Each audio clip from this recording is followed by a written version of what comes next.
우리 삶에서 자식만큼 소중한 존재는 없습니다. 부모라면 누구나 자식을 위해 기도해 본 적 있을 것입니다. 하지만 그 기도가 모두 자식에게 도움이 되었을까요? 오늘은 부처님의 가르침을 따라 자식의 운을 틔우는 바른 기도법을 살펴보겠습니다. 일부에서는 잘못된 기도가 어떻게 자식의 앞길을 막는지 이야기했죠. 2부에서는 그 기도를 어떻게 바꾸면 되는지, 어떤 마음으로 기도해야 하는지 구체적인 방법과 생생한 사례를 들어서 함께 나눠보겠습니다. 자식의 운을 여는 부모의 수행과 기도 방법으로 첫째, 마음을 정화하는 참회의 기도입니다. 부처님, 저는 자식을 위해 기도하고 싶습니다. 그 아이가 행복하고 평안하기를 간절히 바랍니다. 그런데 어떻게 기도를 시작해야 하는지 모르겠습니다. 그 마음이 참 귀하구나. 그러나 기억하거라. 진정한 기도는 먼저 부모 자신의 마음을 정화하는 참회에서 시작되어야 한다. 마음이 맑지 않으면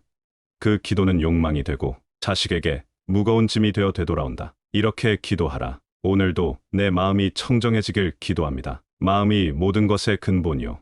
마음이 모든 것을 이끈다. 마음이 맑으면 그 말과 행동도 복을 짓게 된다. 법구경, 제한장 쌍법구. 이렇게 기도하라. 자식에게 욕심이나 조급함을 전하지 않겠습니다. 급한 자는 실패를 부르고 성급한 욕망은 괴로움의 씨앗이 된다. 중아암경. 이렇게 기도하라. 내가 바라는 길이 아닌 자식이 선택한 길을 응원하겠습니다. 자기 길을 걷는 것이 남의 길을 따르는 것보다 낫다. 설령 그것이 부족하더라도 스스로의 길에서 지혜가 자란다. 법구경 제12장 자기 자신. 자식의 운을 여는 첫걸음은 부모 스스로의 마음을 맑히는 일입니다. 법구경 말씀에 따르면 모든 것은 마음에서 비롯된다. 마음이 더러우면 괴로움이 따르고 그 마음이 맑아야 평안을 얻을 수 있다고 말씀하셨습니다. 둘째는 자비의 기도로 모두를 위한 발언을 하는 것입니다. 부처님, 참회 외에도 어떤 기도를 드려야 합니까? 이제는 자비의 기도를 하여라. 너의 자식만을 위한 기도가 아닌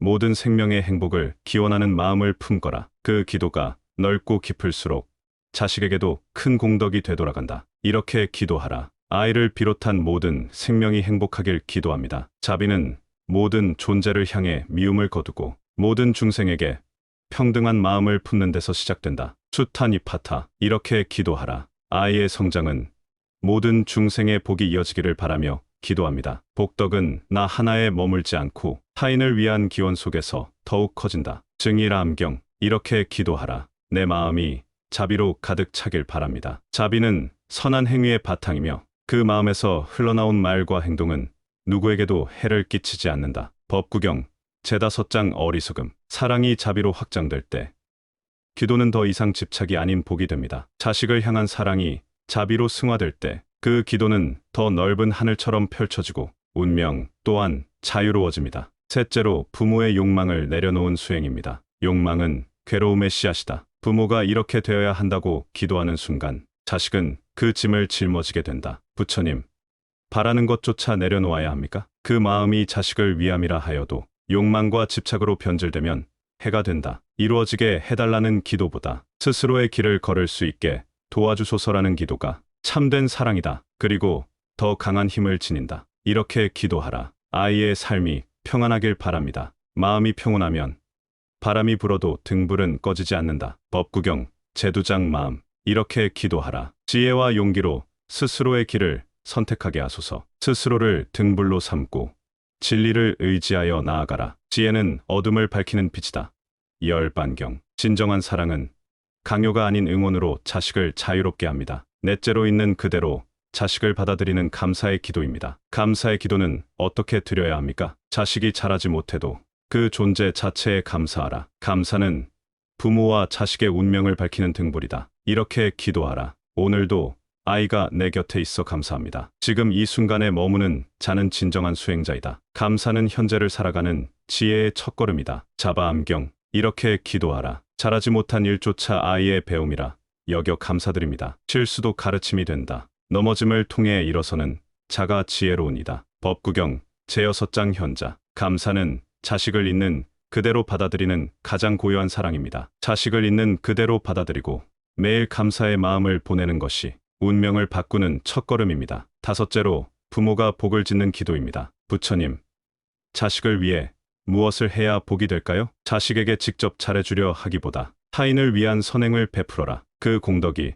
자식에게 자연스레 돌아가게 된다. 이렇게 기도하라. 이 작은 선행이 자식의 앞길을 밝혀주소서. 작은 등불 하나가 어둠을 밝히듯 작은 공덕 하나도 반드시 누군가의 길을 비춘다. 중아암경. 이렇게 기도하라. 이 수행의 공덕이 자식의 삶의 복으로 머물길 바랍니다. 자비로 행한 공덕은 사라지지 않으며 그 복은 사랑하는 이에게도 머문다. 증일암경. 내가 쌓은 공덕은 반드시 아이에게도 복이 되어 흐릅니다. 그 사례를 들어보겠습니다. 부처님께서는 말씀하셨습니다. 부모가 자식을 위해 복을 지으려면 자식에게만 애쓰는 마음을 넘어서 타인을 위한 선행을 실천해야 한다고 말입니다. 작은 나눔이라도 진심이 담겨 있다면 그것은 곧 복의 씨앗이 된다. 그 복은 때가 되면 자식에게도 열매로 돌아온다. 첫 번째, 어려운 이웃에게 나눔 실천하는 어머니입니다. 한 어머니는 매달 쌀 한 포대를 익명으로 기부합니다. 이유를 묻자 이렇게 말했습니다. 우리 아이가 잘 되길 바라는 마음으로 시작했어요. 아이가 힘들어할 때마다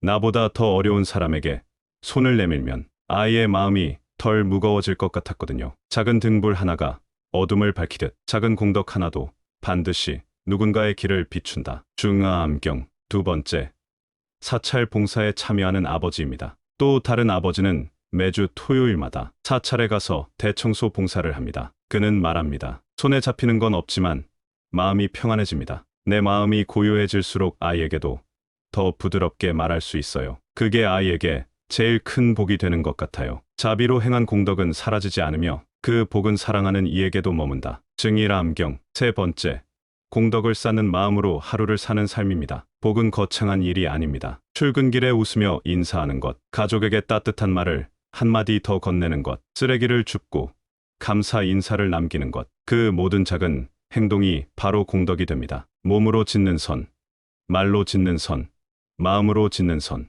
이 셋이 모여 복을 이룬다. 그것은 반드시 돌아온다. 부모가 짓는 복은 곧 자식의 미래를 비추는 등불입니다. 나의 하루가 곧 아이의 내일이 됩니다. 마지막으로 내려놓음과 믿음의 수행입니다. 자식을 향한 집착을 내려놓고 삶의 흐름을 믿어라. 부모의 조급함이 사라질 때 자식의 운명도 자연스럽게 펼쳐진다. 이제야 깨닫습니다.